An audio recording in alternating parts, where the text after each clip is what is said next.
Good morning, ladies and gentlemen. My name is Clay, and I am the Bucks believer. I want to wish you all a happy Easter as it switched over to being Easter morning about an hour ago. I'm sorry this video is coming out a little bit later than these post-game recaps usually do, but I was a little bit consumed with the Gonzaga versus UCLA game, and I was not able to watch the Bucks game live for that reason. I did come back and watch the game in its fullest following the conclusion of the college games, but that's why this video is coming out a little bit later than usual. I'm also at my grandparents' house, so that's why the background looks different. But with that being said, let's get into it. In this game, the Bucks are without Giannis Antetokounmpo, who is obviously their best player as he continues to battle with some knee soreness. This was a well-deserved day off, as just last night he had a 47-point double-double against the Portland Trailblazers, and at times during that game it was pretty clear that he was not completely comfortable with that knee, so it was good to see him rest and for the Bucks to still be able to pick up a win over the Sacramento Kings by a final score of 129 to 128. When you hear that the Bucks won a game without Giannis, you would usually think that Chris Middleton picked up the scoring mantle, but that really wasn't true. Middleton struggled to hit shots for a large portion of this game, and he finished with just 16 shots on 4 for 16 shooting. His efficiency was saved a little bit by the fact that he was able to make all 7 of his free throws, but from the field, Middleton shot just 25% and had a really hard time getting any shots to go.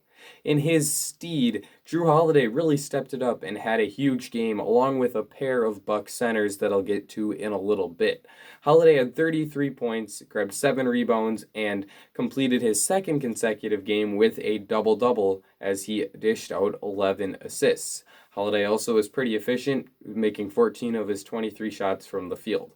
Holiday's been on a rampage over the past couple of weeks, and it's been great to see him playing like the all-star the Bucks knew they were acquiring when they dealt Eric Bledsoe, George Hill, and a whole lot of draft capital for him in this past offseason.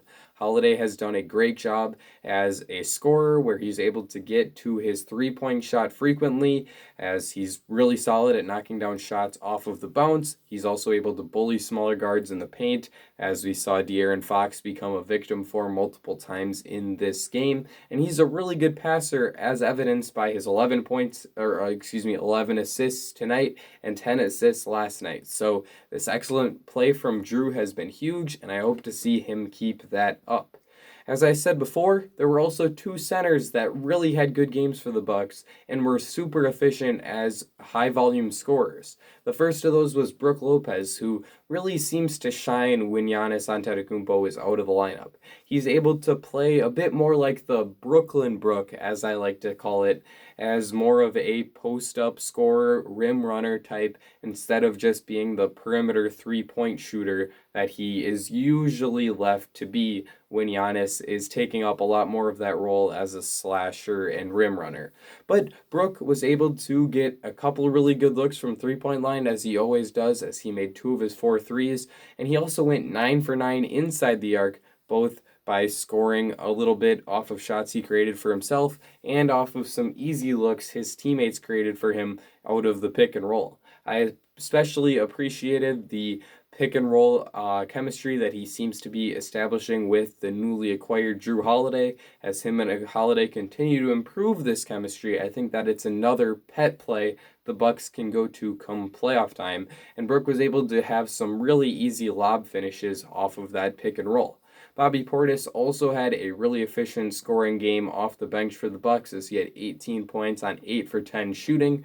Portis has had a pretty solid year for the Bucks, but he did miss the past 4 games after being left on the health and safety protocols list. It was great to see him back in the lineup tonight, and he did a really nice job of providing some reinforcements with Antetokounmpo out of the game, as Bobby was able to step up his play and score the ball very, very well. So definitely a good... Actually, I shouldn't have said that. He did play in last night's game as well, so this wasn't his first game back. But it was the first game that he seemed to be fully healthy. I don't know, a little bit of a mistake there on my part. But great game from Bobby. Did a nice job of hitting some face-up jump shots and getting to the basket as well. Dante DiVincenzo had the quote of the night, not from him, but made about him. As Drew Holiday said, he just be coming out of nowhere. That fool is like Spider-Man. And that is certainly true, as Dante is one of the better rebounding guards in the entire NBA. He's able to use his athleticism and nose for the ball to really get after it when it comes to rebounding and come away with some boards that he really shouldn't be able to grab as a 6'4"-ish wing/guard level player. So for Dante to grab 14 rebounds in this game, that was huge, as Giannis is clearly the rebounding leader statistically for this Bucks team. So it was key for someone else to step up on the boards, and Dante DiVincenzo happened to be that man. He's done a great job rebounding the basketball ever since the All-Star break, and he's had a couple games where he's been up in this 12 to 14 range when it comes to rebounding. And that's an area that Dante really helps the team out in, as it's hard to find guards that can rebound at this elite level. Dante also had a solid game both as a scorer, where he scored 12 points on 4 for 9 shooting, and as a facilitator, where he picked up 7 assists. So a really solid game from Dante DiVincenzo. His stat line isn't going to blow anyone away, but putting up a double-double and grabbing 14 rebounds as a guard, that's definitely a really good game for Dante. And, well, I'm proud to cheer for a guy who is basically my favorite player in the league outside of Giannis Antetokounmpo, of course.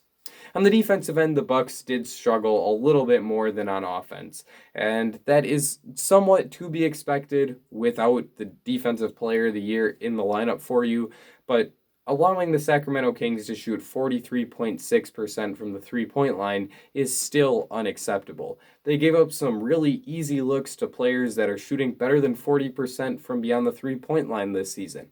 Players like Buddy Hield and Tyrese Halliburton were able to capitalize at times, and Terrence Davis was the main perpetrator of the advantage taking of the Bucks defense. Davis had a really nice game for the Kings, and the former Raptor had 27 points on 10 for 14 shooting and made 7 of his 10 threes. A lot of those shots were just wide open, and the Bucks, quite frankly, do need to do a better job of sticking with shooters and forcing them to take more difficult looks than they did, certainly in this game.